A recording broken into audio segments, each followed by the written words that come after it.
আসসালামু আলাইকুম। আপনার উপর শান্তি বর্ষিত হোক। প্রিয় সুহৃদ, খতমে কামালের ৩৩তম ধাপে আপনাকে স্বাগতম।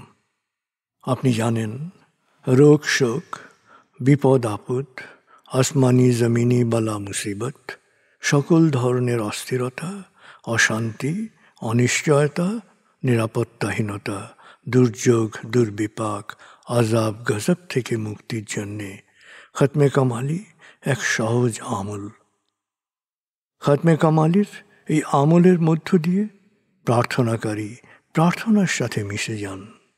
আসলে প্রার্থনাকারী যখন প্রার্থনার সাথে মিশে যান, তখন প্রার্থনা কবুল হয়। খতমে কামালি প্রার্থনা কবুলের এই পরম মুহূর্তে আপনাকে নিয়ে যাবে। তাই নিজের, অন্যের, সমাজের, দেশের, মানব জাতির যে কোনো কল্যাণের নিয়তে আপনি এই আমলে অংশ নিন। আপনি সকল বিপদ আপদ, বালা মুসিবত মুক্ত হন। আপনার জন্যে কল্যাণকর সকল দোয়া আল্লাহ কবুল করুন।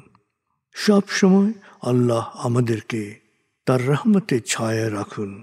এই কামনা করে আমি শহীদ আল বুখারী মহাজাতক খতমে কামালির পুরো প্রক্রিয়ায় আপনার সাথে থাকছি। আসুন এবার আমরা ডুবে যাই সত্যের গভীরে।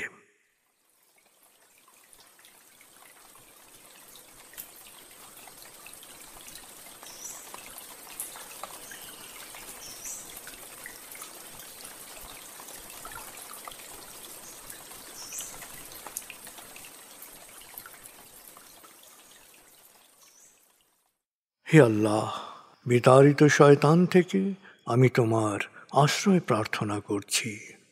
দয়াময় মেহেরবান আল্লাহর নামে। আয়াতুল মুলক। হে আল্লাহ, সকল ক্ষমতার মালিক, তুমি যাকে ইচ্ছা ক্ষমতা দান করো, যাকে ইচ্ছা ক্ষমতাচ্যুত করো, যাকে ইচ্ছা সম্মানিত করো, যাকে ইচ্ছা অপমানিত করো। তুমি সর্বশক্তিমান, সকল কল্যাণ ও মঙ্গলের আধার। তুমি দিনকে ছোট করে বড় করো রাত, আবার রাতকে ছোট করে বড় করো দিন। তুমি প্রাণহীনে দাও প্রাণ, আর প্রাণবন্তকে করো প্রাণহীন। তুমি যাকে চাও বেহিসাব রিজিক দান করো। সূরা আলে ইমরান আয়াত ২৬-২৭। আয়াতুল কুরসি। আল্লাহ ছাড়া কোনো উপাস্য নেই। তিনি শাশ্বত, চিরঞ্জীব, বিশ্ব প্রকৃতির সর্বসত্তার ধারক। তিনি তন্দ্রা নিদ্রাহীন, সদা সজাগ, মহাকাশ ও পৃথিবীর সব কিছুর মালিক। তার সদয় অনুমতি ছাড়া তার কাছে সুপারিশ করার সাধ্য কারো নেই। দৃশ্যমান বা দৃশ্য, অতীত বা ভবিষ্যৎ, সৃষ্টির সব কিছুই তিনি জানেন। তিনি যতটুকু জানাবেন, এর বাইরে তার জ্ঞানের সীমানা সম্পর্কে ধারণা করা কারো পক্ষেই সম্ভব নয়। তার আসন, তার কর্তৃত্ব পৃথিবী ও নভমণ্ডলের সর্বত্র বিস্তৃত, আর তার সংরক্ষণে তিনি অক্লান্ত। তিনি সর্বোচ্চ, সুমহান। সূরা বাকারা আয়াত ২৫৫।